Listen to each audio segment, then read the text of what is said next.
AssistiveTouch. AssistiveTouch allows you to adapt the multi-touch interface of your iOS devices to your varying physical needs. With AssistiveTouch, you can access on-screen alternatives to many of the physical buttons on your device, which can be helpful if you have your device in a protective case or on a stand where it may be difficult to reach these buttons. AssistiveTouch also provides alternatives for many of the multi-touch gestures. Let's take a look at how AssistiveTouch works. When AssistiveTouch has been turned on in settings, you'll see a special icon. You can move this icon around on the screen if it gets in the way. When you tap this icon, it will bring up the AssistiveTouch menu with all of the different options you can access. As an example, here I'm going to tap on Control Center.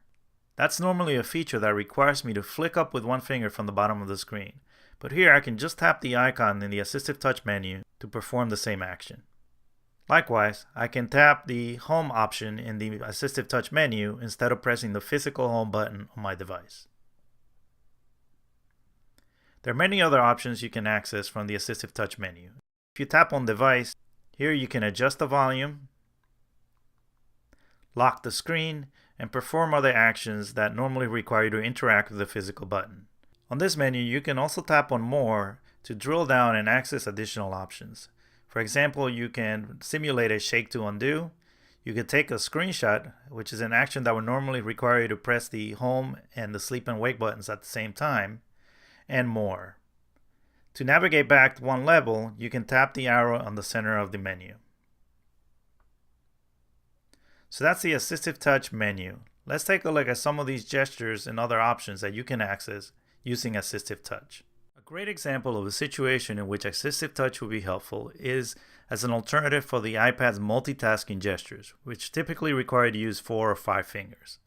Let's take a look at that in action. From the AssistiveTouch menu, I'm going to choose Device, More, and then Gestures.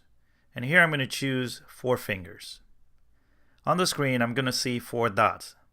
Now, with just one finger, if I press the screen, this is actually going to activate 4 points on the screen.